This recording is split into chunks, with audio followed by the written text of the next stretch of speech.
कुरुक्षेत्र को ही क्यों चुना? श्री कृष्ण ने महाभारत के युद्ध के लिए। महाभारत का युद्ध कुरुक्षेत्र में लड़ा गया। कुरुक्षेत्र में युद्ध लड़े जाने का फैसला भगवान श्री कृष्ण का था, लेकिन उन्होंने कुरुक्षेत्र को ही महाभारत युद्ध के लिए क्यों चुना? इसकी कहानी कुछ इस प्रकार है। जब महाभारत युद्ध होने का निश्चय हो गया तो उसके लिए जमीन तलाश की जाने लगी। श्री कृष्ण जी बढ़ी हुई असुरता से ग्रसित व्यक्तियों को उस युद्ध के द्वारा नष्ट कराना चाहते थे, पर भय यह था कि यह भाई भाइयों का, गुरु शिष्य का, संबंधी कुटुंबियों का युद्ध है।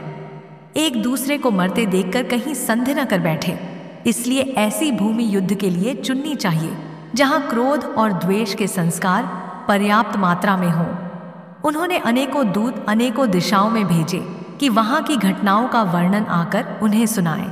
एक दूत ने सुनाया कि अमुक जगह बड़े भाई ने छोटे भाई को खेत की मेंढ से बहते हुए वर्षा के पानी को रोकने के लिए कहा, पर उसने स्पष्ट इनकार कर दिया और उलाहना देते हुए कहा, तू ही क्यों ना बंद करावे, मैं कोई तेरा गुलाम हूं। इस पर बड़ा भाई आग बबूला हो गया।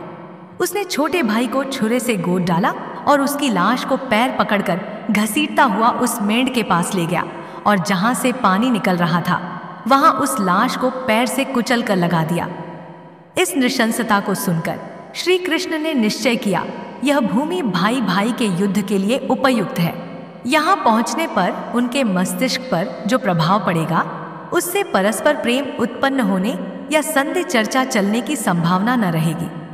वह स्थान कुरुक्षेत्र था, वहीं युद्ध रचा गया। महाभारत की यह कथा इंगित करती है कि शुभ और अशुभ विचारों एवं कर्मों के संस्कार भूमि में देर तक समाये रहते हैं। इसीलिए ऐसी भूमि में ही निवास करना चाहिए जहां शुभ विचारों और शुभ कार्यों का समावेश रहा हो। हम आपको ऐसी ही एक कहानी और सुनाते हैं जो कि श्रवण कुमार के जीवन से संबंधित है। जब श्रवण कुमार ने अपने माता पिता को कांवर से उतार कर चलाया पैदल। श्रवण कुमार के माता पिता अंधे थे। वे उनकी सेवा पूरी तत्परता से करते, किसी प्रकार का कष्ट न होने देते। एक बार माता पिता ने तीर्थ यात्रा की इच्छा की। श्रवण कुमार ने कांवर बनाकर दोनों को उसमें बिठाया और उन्हें लेकर तीर्थ यात्रा को चल दिया। बहुत से तीर्थ करा लेने पर एक दिन अचानक उसके मन में यह भाव आए कि पिता माता को पैदल क्यों न चलाया जाए। उसने कांवर जमीन पर रख दी और उन्हें पैदल चलने को कहा।